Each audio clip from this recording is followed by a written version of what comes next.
السلام علیکم ورحمۃ اللہ وبرکاتہ۔ آج ہم آپ کو بتائیں گے اسلام میں تیجا، 40واں، کل، ختم، اپ ٹو 100 اور یہ جو چیزیں ہیں ان کی کیا حیثیت ہے، اور جب کوئی بھی فوت ہو جاتا ہے تو اس ٹائم پہ یہ جو عورتیں روتی ہیں، چیختی ہیں، گریبانوں کو پیٹتی ہیں، بین کرتی ہیں، ان سب کا دین اسلام سے کیا کوئی تعلق ہے یا نہیں؟ آج ہم آپ کو اس کے بارے میں بتاتے ہیں۔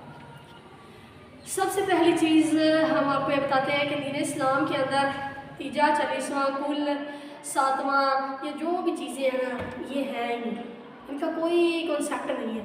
یہ جو ہمارے ہاں بہت زیادہ مشہور ہو گئے ہیں، کوئی فوت ہو جاتا ہے جی اس کا تیجا ہو رہا ہے، پھر اس کا 40واں ہو رہا ہے، کبھی اس کا 7واں ہو رہا ہے، کبھی اس کا 21واں ہو رہا ہے، مطلب یہ رسمیں بنی ہوئی ہیں۔ ایسا دین اسلام میں ثابت ہے ہی نہیں، دین اسلام میں ایسا کچھ بھی نہیں ہے۔ ایون ہمارے نبی صلی اللہ علیہ وآلہ وسلم تو 3 دن سے زیادہ سوگ بھی نہیں کرتے تھے، 3 دن سے زیادہ سوگ بھی نہیں کرتے تھے۔ اور سنت کیا ہے کہ 3 دن سے زیادہ سوگ نہیں کرنا ہم نے، 3 دن کا سوگ ہے، اس کے بعد کوئی سوگ نہیں۔ یہاں پہ 40 دن نیچے بیٹھے رہتے ہیں، سوگ بناتے رہتے ہیں، تو یہ سنت نہیں، یہ بدعت ہے۔ یہ بدعت میں آ جائے گا جو بھی کام آپ ثواب سمجھ کے کر رہے ہیں، اور اس سے آپ یہ کہہ رہے ہیں نا کہ بھائی دیکھو جو 3 دن کا سوگ کرتا ہے اس کو کہتے ہیں لے اینو تو دکھ ہی کونی ہے، تا پتھر دل ہے، اس کو تو دکھ ہی نہیں ہے، اور خود جو 40 دن نیچے بیٹھ رہتے ہیں جی بہت دکھ ہے، حالانکہ دین اسلام کے خلاف چل رہے ہیں آپ لوگ۔ 3 دن سے زیادہ سوگ نہیں ہے۔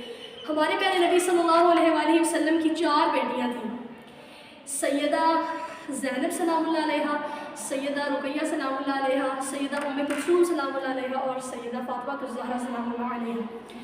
حضور پاک صلی اللہ علیہ وآلہ وسلم کی 4 بیٹیوں میں سے 3 بیٹیاں سیدہ فاطمہ کے علاوہ باقی 3 بیٹیاں حضور پاک صلی اللہ علیہ وآلہ وسلم کی زندگی میں ہی انتقال کر گئی تھی، زندگی میں ہی وفات پا گئی تھیں۔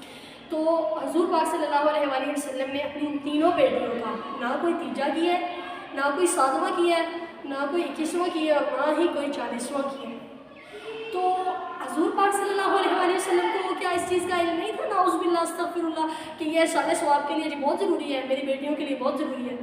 کیونکہ یہ چیز نہیں تھی، اس لیے ہمارے پیارے نبی صلی اللہ علیہ وسلم نے نہیں کی، اور نہ ہی اس کا حکم دیا ہے۔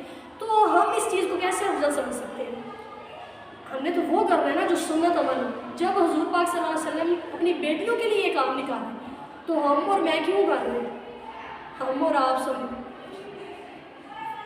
دوسری چیز آپ کو بتاتے ہیں، جب کوئی فوت ہو جاتا ہے جی نا، میت پڑی ہوتی ہے، عورتیں آ جاتی ہیں، پردے، سب سے پہلے پردے کی بڑی لیول کی بات، دوپٹے اٹھائے، آگے سے سارے اٹھائے، سر کے اوپر رکھ لیے، رونے لگ گئے، اتنا روئی، اتنا چیخی، گریبان پیٹے، پتہ نہیں کیا کیا کیا، اور بڑی چیخ رہی ہیں جیسے ہمیں بہت زیادہ دکھ ہے۔ آپ کو پتہ ہے جناب محمد رسول اللہ صلی اللہ علیہ وآلہ وسلم نے ایسے گریبانوں کو پیٹنے والی عورتوں پہ لعنت فرمائی ہے جو چیختی ہیں، اور قیامت کے دن ارشاد آتا ہے، حدیث کا مفہوم ہے کہ قیامت کے دن یہ جو عورتیں کسی میت پہ بین کرتی ہیں اور چیختی ہیں، یہ کتے کی طرح بھونکیں گی، جس طرح کتے کی آوازیں ہیں۔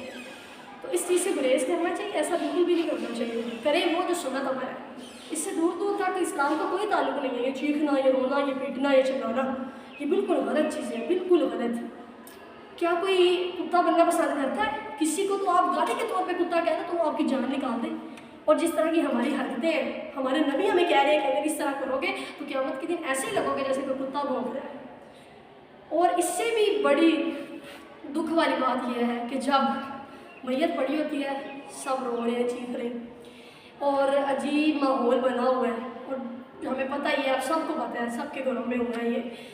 تو کیا ہوتا ہے کہ اس وقت جناب محمد رسول اللہ صلی اللہ علیہ وسلم کی حدیث ہے، حدیث کا مفہوم یہ ہے کہ نا اس گھر کی 4 دیواری پہ اللہ سبحانہ و تعالیٰ فرشتوں کو نازل کرتے ہیں، فرشتے وہاں آ کے بیٹھ جاتے ہیں، اور جناب محمد رسول اللہ صلی اللہ علیہ وسلم فرماتے ہیں کہ اگر وہ لوگ جو اس وقت اس فوتگی میں موجود ہیں، اگر وہ سن لیں ان فرشتوں کی آواز تو وہ اس میت کی فکر چھوڑ کر اپنی فکر میں لگ جائیں۔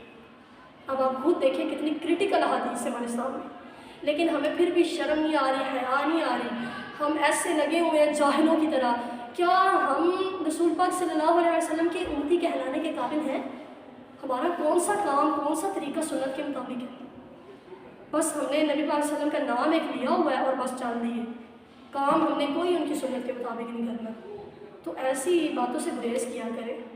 اور ویسے تو کوئی زندہ ہو مر جائے، پاکستانی قوم تو ویسے بھی ایسی ہے کہ کوئی زندہ ہو کوئی مر جائے فوت ہو جائے بیچارہ، اس کو چھوڑنا ہی نہیں ہے، ٹھیک ہے، اس کے بارے میں کوئی نہ کوئی بات کرتے ہی رہنا ہے۔ وہ بندہ چاہے ساری زندگی ایسے اپنے خون کا ایک قطرہ سب پہ بہاتا رہے، لیکن وہ جب ہے نا اس کو سکھ نہیں دینا جی، وہ زندہ تھا تو بھی سکھ نہیں، وہ مر گیا اس کو تو بھی سکھ نہیں، بھلا کیا کرتے ہیں، میت ابھی وہاں پڑی ہے لگ جاتے ہیں، اس نے نا فلاں ٹائم پہ وہ کیا تھا، فلاں ٹائم پہ وہ کیا تھا، اور اللہ کے بندو اس کو اب تو چھوڑ دو، اب تو وہ چلا گیا ہے، اب تو وہ دنیا سے ہی جا چکا ہے، اس کا اور آپ کا کوئی تعلق نہیں ہے آپس میں، اب تو اس کو بخش دو۔ ہمیشہ کوئی بھی فوت ہو جائے نا تو اس ٹائم پہ جب آپ اس کی چارپائی کے پاس بیٹھے ہوتے ہیں نا تو اس کے لیے اچھے الفاظ استعمال کریں، کیونکہ اس ٹائم پہ فرشتے وہاں پر موجود ہوتے ہیں جو صرف اللہ پاک اسی لیے بھیجتے ہیں تاکہ وہ فرشتے لکھ سکیں کہ اس بندے کے بارے میں لوگ کیا رائے رکھتے ہیں۔ ہو سکتا ہے آپ کی اچھی رائے کی وجہ سے اللہ سبحانہ تعالیٰ اس کے حساب کتاب میں آسانی کر دے، اس کو معاف کر دے۔ کیا کل کو ہم نے نہیں مرنا، ہم نے اس چارپائی پہ نہیں لیٹنا؟ کیا آپ ایسا گمان کریں گے کہ ہم وہاں لیٹے اور لوگ ہمارے بارے میں عجیب و غریب باتیں کر رہے ہیں؟ خدارا شریعت محمدی صلی اللہ علیہ وآلہ وسلم کو سمجھیں، اس پہ عمل کریں۔ ہمارا دین کوئی کمپلیکس نہیں ہے، ہمارے نبی صلی اللہ علیہ وآلہ وسلم نے ہر اچھی ہر آسان بات ہمارے تک پہنچائی ہے، تو آپ لوگ ایسی باتوں سے گریز کریں، ایسے کام مت کریں، ٹھیک ہے نا؟